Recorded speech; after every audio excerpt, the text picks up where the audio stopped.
They called it the Granary belt, as if naming it something pastoral could protect it from what was coming. 3,000 kilometers of irrigated plain, the last food-producing ground the coalition possessed, and the Iron Tally had already burned 2 provinces to prove they could reach it. The smoke from those fires was still visible on the horizon when Kael Thyros set foot on Jessaad's soil for the first time in 4 years. He came with a lean man's authority and a prosthetic hand, and a plan that depended on canals older than the civilization that built them. He came because there was no one else. The Granary belt did not know it was a battlefield yet. The grain was still growing. Drazenfell's armoured column had entered the belt's southern approach at dawn. 42 Iron Tally assault vehicles moving in disciplined echelon, their matte black composite hulls carrying the compact's interlocking rings sigil in silver at the prow of each machine. Fell himself rode in the command vehicle at the column's centre, standing in the open hatch with the flat dark eyes of a man who had done this before and found it unremarkable. He had burned the first province in 6 hours. The second had taken 4. He had learned from the first. He was learning from the second. The coalition's defenders had fled both times before he reached them. He expected the third would be the same. He was wrong about that. Kael found Halia Vorne on the ridgeline at mid-morning, crouching behind a salvaged industrial compressor she had somehow dragged to the crest of a basalt ridge that overlooked the main road into the Granary district. She was directing 2 of her people in the lashing of a second launcher to a stone anchor with irrigation cabling, and she did not look up when he arrived. She told him the ridge was the only ground that mattered. She told him she had 11 launchers, 400 fighters, and enough charge packs for 1 engagement. She told him she was not moving. He looked at the open kilometre of road below the ridge, and he told her she was right. She looked up then. Her missing left ear caught the morning light, or rather did not. He looked at her 11 launchers and her 400 fighters, and the charge pack stacked against the stone, and he began to understand what she had already built here, alone, before he arrived. The plan was simple because simple plans survive contact. Halia would hold the ridgeline and force Fell to slow his column and commit his lead armour to a frontal push up the road, the only approach wide enough for his vehicles. While the ridge pinned the column's attention upward, Kael would take 200 fighters through the Progenitor irrigation canals that ran beneath the fields on the column's eastern flank. The canals were 3 meters wide and 2 deep, their stone walls older than any human structure on Jessaad, their floors etched with glyphs that the farmers had always assumed were decorative. They were not decorative. Vex Karan's voice came through the encrypted relay at noon, flat and operational, the way she always sounded when the news was bad. She had been running orbital reconnaissance from a relay station in low Jessaad orbit since before the column crossed the provincial line. She told Kael the column's lead elements were 40 minutes from the ridge. She told him the column's formation was tighter than standard. Fell was not dispersing for anti-artillery posture. He had done the math on what improvised artillery could do to composite armour, and he had decided it was acceptable. Vex told Kael one more thing before she signed off. There was a second formation, held 15 kilometres south of the main column. Reserve strength. Fell was not committing everything. Kael thanked her and closed the channel and looked at the canal entrance and recalculated everything. A second column changed the timing. It changed the margin. It made the plan survivable only if the flanking move was faster than he had planned and landed harder than he had hoped. The first Iron Tally assault vehicles came over the rise at the road's southern end, and the ridgeline opened on them. Halia's launchers fired in sequence, not a volley but a rhythm, each launcher cycling while the next fired, a sustained drumbeat of detonations that walked up the road toward the column's lead vehicles. The first vehicle stopped. The second tried to go around it and caught the edge of a charge that flipped it onto its side. The column compressed. Fell's voice came over the iron tally command frequency. Vex was listening, and he called it a harassment action and ordered his drivers to push through. He was right that it was a harassment action. He was wrong about what it was harassing him toward. The column moved, the ridge kept firing, the road became a corridor of smoke and stopped machines and drivers making decisions they had not been trained to make. Kael went into the canals at the same moment Halia's launchers opened fire. The water was cold, knee-deep, running fast from sources somewhere far to the north, and the stone walls on either side were close enough that a broad-shouldered person would brush both. The glyphs on the walls were dark when he stepped in. They brightened in sequence ahead of him within 30 seconds. Not all at once, one glyph, then the next, a trail of blue-white light moving through the dark stone channel ahead of his position as if something beneath the planet was reading his footsteps. His fighters saw it. No one spoke. They followed the light. In the darkness of the canal, with the battle sounding above them as a muffled percussion through meters of Jessaad soil, 200 people moved through infrastructure 8,000 years old that was guiding them like a hand in the dark. The Progenitor network did not know there was a war. It knew only that someone who carried the right markers had entered its channels, and it was doing what it had always done, showing the way through. On the ridge, Halia Vorne was doing what she had always done, holding ground that should not be holdable by the force she had to hold it with.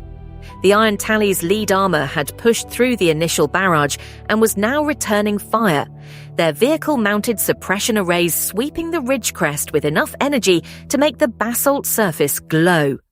2 of her launchers were gone. 1 of her people was gone. She moved to the next launcher herself, checked the charge pack with her left hand, the one missing its smallest finger, and fired. The canal network branched 3 times before Kael reached the flanking position. Each branch was marked by a convergence of glyphs, the progenitor script clustering at junctions as if offering navigation. He took the eastern branch at the first junction, the northern branch at the second. At the third junction, the glyphs ahead of him pulsed twice in rapid sequence, a pattern different from the steady progression, and he stopped. He looked at the pattern. He looked at the map in his head. The pulsing branch led toward the column's rear. He had planned for the flank. The canals were suggesting the rear. He stood in the cold water for 3 seconds. He took the pulsing branch. Vex Karen's second transmission came through as Kael's force was moving through the final canal, stretched toward the surface exit. She had been watching the reserve formation. It had begun to move, not toward the ridge, toward the canal network's northern outfall, the point where the irrigation system discharged into the belt's main river.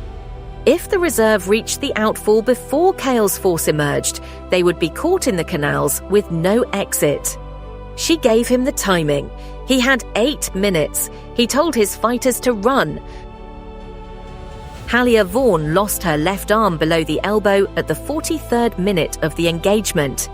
A charge pack in the launcher beside her cooked off in the suppression fire's heat, and the shrapnel from the casing took her arm in a diagonal line below the elbow as cleanly as a blade. She looked at it for 1 second. She reached across with her right hand, took the Progenitor-thread irrigation cabling from her left wrist, the bracelet she had worn for 6 years, the tool that doubled as an ornament, and wrapped it around the stump twice, pulling the end with her teeth. The bleeding slowed. She moved to the next launcher. She fired. The ridge held. Kael's force came out of the canal network behind the column's rearmost vehicles. They came up from the ground in the middle of a grain field, 200 fighters rising from the irrigation channels into the amber light of Jessaad's afternoon. And the Iron Tally rearguard had 30 seconds of warning before the engagement closed. The fighting in the field was close and short and brutal. The kind of work that does not appear in official accounts because there is no language for it that does not sound like an accusation. Kael moved through it with his prosthetic hand and his blade and the surgical scar at his temple, and the absolute focus of a man who had decided, somewhere in the cold canal water, that he was not leaving this field until it was over. The column's rear vehicles tried to turn. There was not enough room.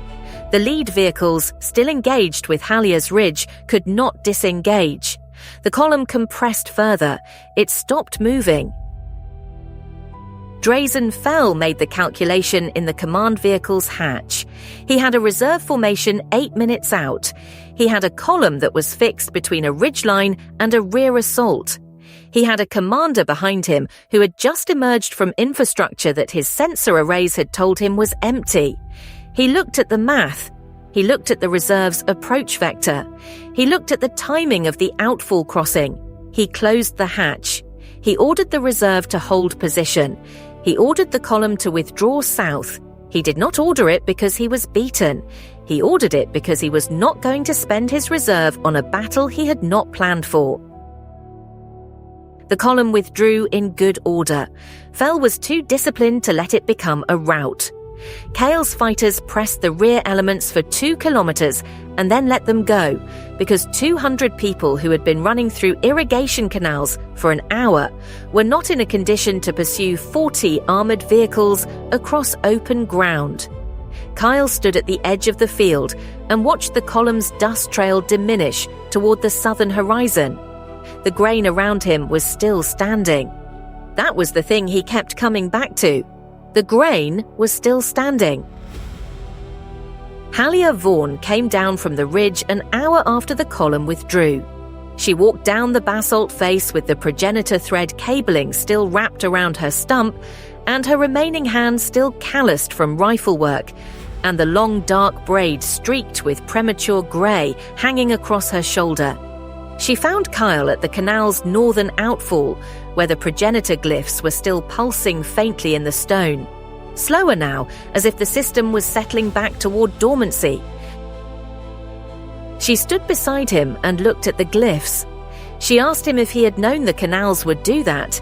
He told her he had suspected. She looked at the cabling on her stump, and she looked at his prosthetic hand, and she did not say anything about either of them. Neither did he.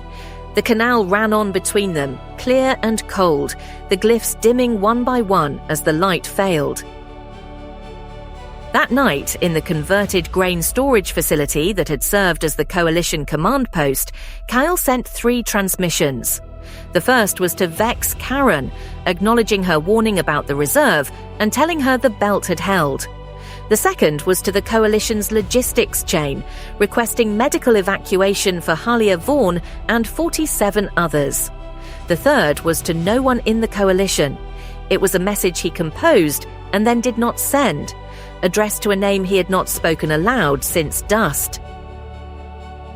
He sat with it for a long time, then he deleted it. There were things that would have to wait until after the war, if there was an after. Outside, the progenitor canals ran on through the night fields, their glyphs dark now, the water clear and cold and indifferent to everything that had happened above it. The grain stood in the darkness. The belt was still whole. 47 people would not see the morning they had defended. The granary workers came back to the fields at dawn. They came from the settlement clusters and the canal-side villages and the underground cellars where they had waited out the engagement. And they walked the rows, checking the grain with the practiced hands of people who had been doing this since before the iron tally existed. Some of the fields at the belt's southern edge had been burned in the column's advance. The workers noted the loss with the flat precision of people who had been counting losses for a long time. Then they turned to what remained and began to work. The progenitor glyphs in the canal walls pulsed their slow blue-white rhythm beneath the fields. The water ran clear. The grain stood. The coalition would eat. That was what had been purchased here, in the blood and the canal water, and the arm Halia Vorne would never have back. Not victory, not safety, not an end. Just one more day of eating. In a war fought over food, that was everything.